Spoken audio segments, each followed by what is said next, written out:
ಇದರಿಂದ ದೊಡ್ಡ ಆಘಾತದ ಸುದ್ದಿ ಅಂತಲೂ ಕೂಡ ಹೇಳ್ಬೋದು. ಯಶ್ ಅವರ ಪತ್ನಿಗೆ ನಿಜಕ್ಕೂ ಆಗಿದ್ದು ಏನು ಸಂಪೂರ್ಣ ಮಾಹಿತಿ ನಾನು ನಿಮಗೆ ಕೊಡ್ತೀನಿ. ಅದಕ್ಕೂ ಮುನ್ನ ಚಾನಲ್ ಕೂಡ ಸಬ್ಸ್ಕ್ರೈಬ್ ಮಾಡಿ.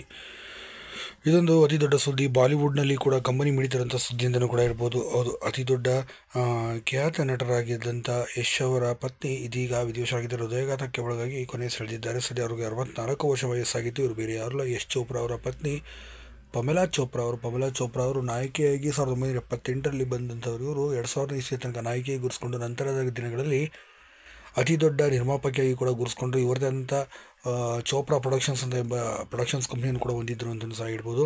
ಸುಮಾರು 100ಕ್ಕೂ ಅಧಿಕ ಸಿನಿಮಾಗಳನ್ನು ನಿರ್ಮಾಣ ಮಾಡೋದ್ರ ಮೂಲಕ ಪಮೇಲಾ ಚೋಪ್ರಾ ಅವರ ಸಿನಿಮಾ ನಿರ್ಮಾಣ ಅಂತಂದರೆ ಅತಿ ದೊಡ್ಡ ಬಜೆಟ್ನಲ್ಲೇ ಇರೋದು ಯಾವಾಗಲೂ ಸಹ. ಇತ್ತೀಚೆಗೆ ಜವಾನ್ ಸಿನಿಮಾ 250 ಕೋಟಿಯಲ್ಲಿ ಕೂಡ ಮಾಡಿದರು.